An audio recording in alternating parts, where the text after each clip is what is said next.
Let's go.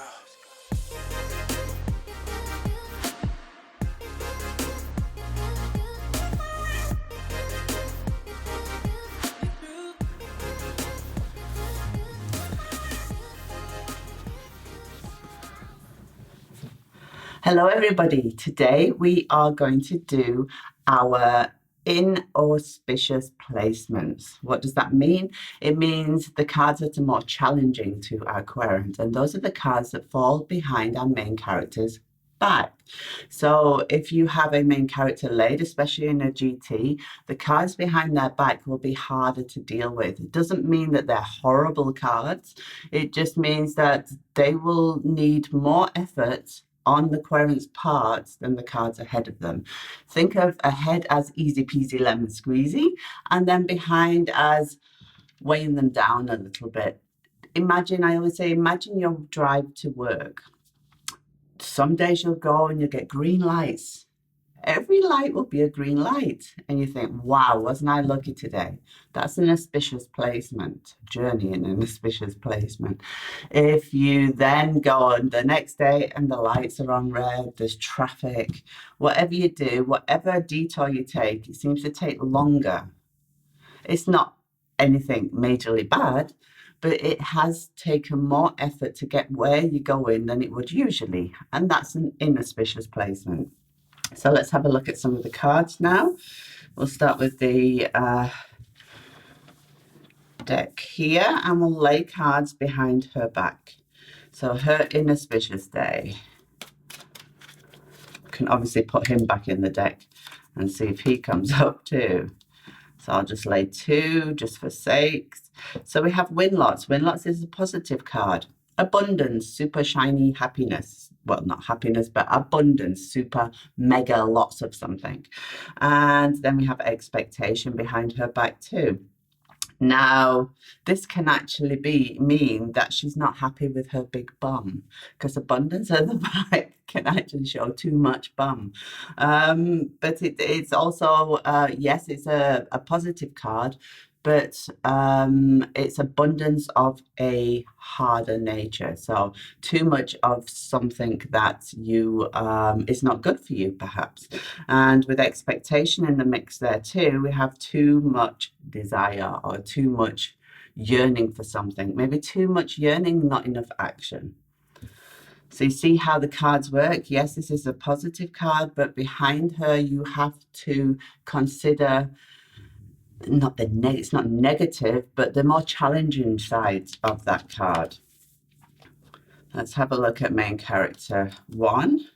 Challenging cards. Inauspicious day.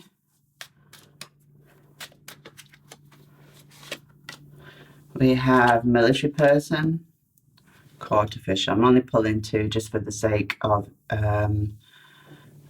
explaining, and the camera, of course. So behind his back is our military person, our stiff, rigid military person, and behind that is a process. So there is a process that he's going through. These are of a challenging nature to him.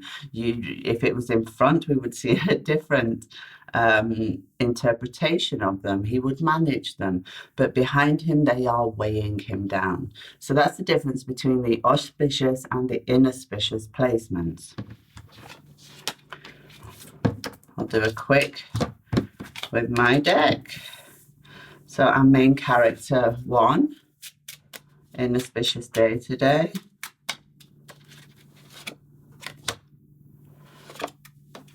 See, again, we have a positive card behind him, which is high honours. High honours is respect. And our good gent is a positive card too. He's in a negative placement or an inauspicious placement. Behind our back, he's struggling to gain the respect of our good gent today.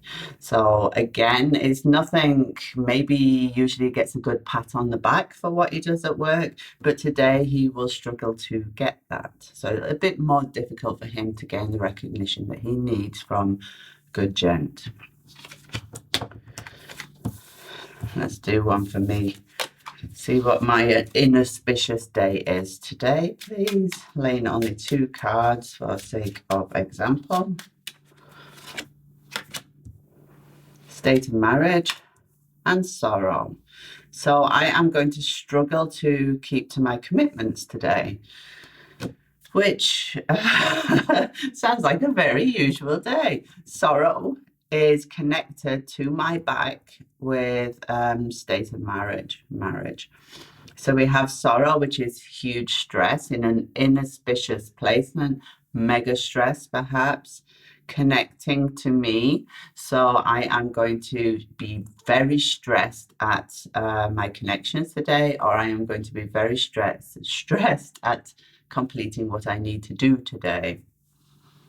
That's quite normal for me. So I hope you understand the inauspicious placements now. I would suggest you go ahead and practice using the more challenging side of each card. The cards that would remain positive behind the back of the querent, we can see Great Fortune. Great Fortune is a very positive card. It doesn't lose its shine really that much. It will still make, so if Great Fortune comes in an inauspicious placement, that's great because it makes all the cards around it less inauspicious, so less negative, less of a negative nature. Good outcome in love, number 15, can also, it loses a bit of its shine, but it can battle its way. As long as there's not too many negatives cards around it, it can battle its way through an inauspicious placement and make things better. Receive a gift is also another one that brings a surprise and joy and happiness. Again, in an inauspicious placement, it won't be as shiny as if it was in front of our main characters, but it's still a card that doesn't turn negative, if you know what I mean. It's still a gift, it's still a surprise. It might not be quite the gift you would like, but it is still of a gift nature.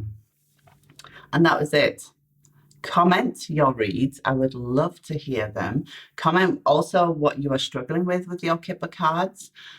Like, subscribe, stalk me on social media, and do all the other good stuff. Enjoy your Kipper journey. Bye.